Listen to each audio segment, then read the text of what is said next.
A message on the highway is usually bad news for drivers, warning us about delays, detours, or closures. But a recent campaign from Adot is changing the way Arizonans think about the department and the way they drive. Only on KGUN 9, Kevin Boughton has more on the team behind those interesting, as we should say, right, messages. Sometimes funny. Yeah, these things are popular. There was an Adele concert reference. Then there's pleas to sports fans, and this one that popped up around Thanksgiving.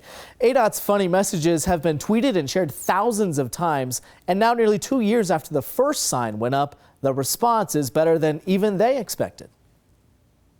We need to get the driver to think that driver safety is in their hands. A lot of what happens on the roadway is up to them. Adot Deputy Director of Policy Kevin Beastie got the idea for these witty signs after a meeting with other states' transportation officials, all worried about an increase in fatal crashes.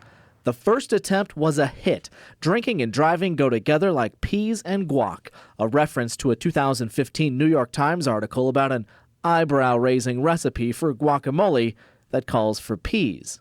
Doug Pacey wrote the first sign.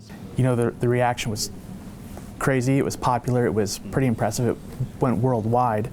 Adot then took advantage of the next pop culture event, the release of the new Star Wars movie. You couldn't go anywhere at that time without seeing Star Wars. You know, it's in grocery stores, it's everywhere. Now, new signs are also announced on social media. It's a balance of not overplaying our hand, but keeping the messages fresh. The response has been so great, Adot is now holding a contest for people to submit their own messages. They've received nearly 7,000 entries.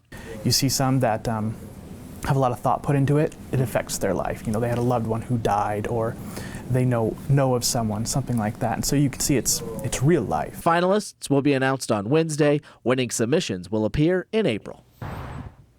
Some of those messages are targeted to local events, but most messages are statewide, appearing on 90 to 120 boards. However, traffic messages and safety messages take priority, and Guy and Stella Adot tells me they are still working on messages that will pop up in Arizona when the Final Four comes to Phoenix. Ah, okay. Don't dribble drunk. That's a good one. That's a good one. You should. Let's hope it features something about the Wildcats. Okay. Thanks, Kevin.